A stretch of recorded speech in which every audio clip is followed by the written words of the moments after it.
రాష్ట్ర ప్రభుత్వం స్వచ్ఛదనం పచ్చదనం అనే కార్యక్రమానికి శ్రీకారం చుట్టింది. ఇందులో భాగంగా ఈ నెల 5వ తేదీ నుండి 9వ వరకు పల్లెల్లో పట్టణాల్లో ప్రత్యేక కార్యక్రమాలు నిర్వహించాలని కార్యాచరణ రూపొందించింది. అందులో భాగంగా మెదక్ జిల్లా నార్సింగి మండల కేంద్రంలో ఎంపీడీఓ చిన్నారెడ్డి ఆధ్వర్యంలో స్వచ్ఛదనం పచ్చదనంలో భాగంగా విద్యార్థులతో ర్యాలీ పురవీధుల గుండా తిరుగుతూ మిర్జాపల్లి రోడ్డులో వన మహోత్సవంలో భాగంగా అధికారులు ప్రజాప్రతినిధులు మొక్కలు నాటడం జరిగింది. ఈ కార్యక్రమంలో MPDO Chinnareddy, APO incharge Rajesh Goud, doctor Ravikumar, EO Nagabhushanam, Congress SSL జిల్లా అధ్యక్షుడు జంగల్ గోవర్ధన్, రఫీక్, శంకర్ నాయక్, నార్సింగి వైశ్య సంఘం పట్టణ అధ్యక్షుడు ఎర్రం శ్రావణ్ కుమార్, ఎన్ఆర్ఈజీఎస్ సిబ్బంది, స్కూల్ పిల్లలు, అధ్యాపకులు, ప్రజాప్రతినిధులు తదితరులు పాల్గొన్నారు.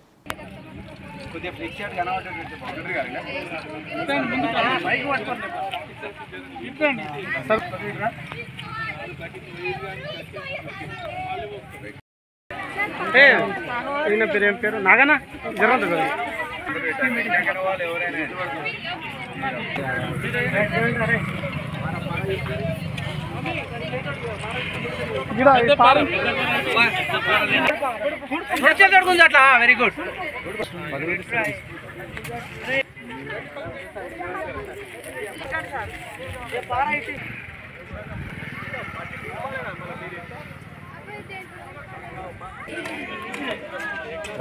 Very good sir. అరే వా.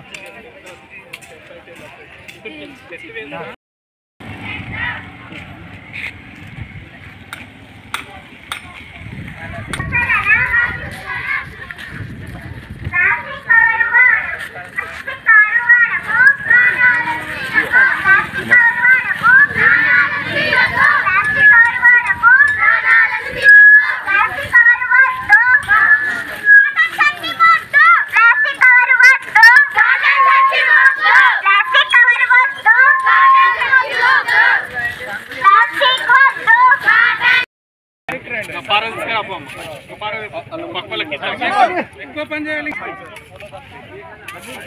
గడ్డిని కొంచెం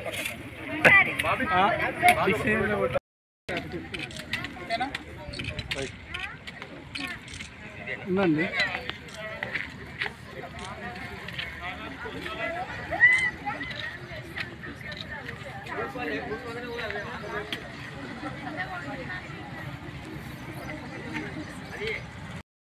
ప్రభుత్వ ఆదేశాల మేరకు అధికార యాంత్రాంగం అంతా కూడా మొక్కలు నాటే కార్యక్రమం, అదేవిధంగా గ్రామంలో విద్యార్థులను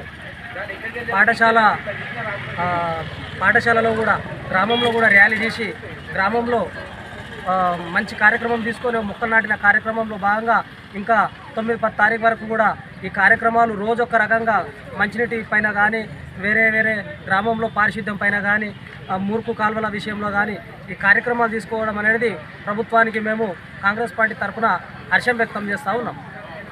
ప్రభుత్వము గౌరవ పంచాయతీరాజ్ మంత్రివర్యులు గారి ఆదేశాల మేరకు 5వ తేదీ నుండి 9వ తేదీ వరకు స్వచ్ఛదనం పచ్చదనం అనే కార్యక్రమము నార్సింగ్ మండలంలో ప్రారంభించడం జరిగింది.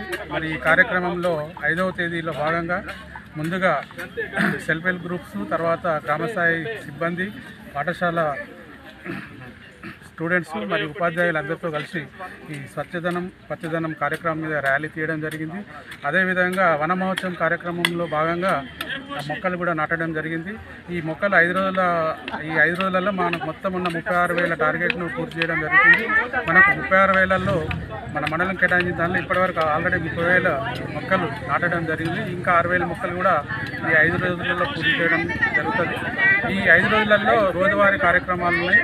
ఒకరోజు మొత్తము డ్రైనేజ్ క్లీన్ చేయడము, తర్వాత నీటి నిల్వ గుంతలు లేకుండా చూసుకోవడము, ఒకవేళ ఉంటే వాటిని పూర్తి చేయడము, ఆయిల్ బాల్స్ వేయడము, ఇంకో రోజు మొత్తం డ్రింకింగ్ వాటర్ మీద ఎట్లా పరీక్షలు చేయడము, తర్వాత కుక్కల సర్వే చేసి వాటికి సంతానోత్పత్తి నిరోధానికి వాళ్ళు వెటర్నరీ డిపార్ట్మెంట్ వాళ్ళు తీసుకుంటున్నారు. ఇదే విధంగా మన 9వ తారీఖు వరకు అన్ని ప్రభుత్వ కార్యాలయాలు, కమ్యూనిటీ ప్లేసెస్ అన్నీ కూడా క్లీన్ చేస్తూ ఈ సీజనల్ వ్యాధులు రాకుండా చర్యలు తీసుకునే భాగంగా ఈ కార్యక్రమం చేపట్టబడుతుంది. మరి ఈ కార్యక్రమానికి హాజరైన ప్రతి ఒక్కరికి ధన్యవాదాలు తెలియజేస్తున్నాను. మన మీడియా మిత్రులకు కూడా ధన్యవాదాలు తెలియజేస్తున్నాను.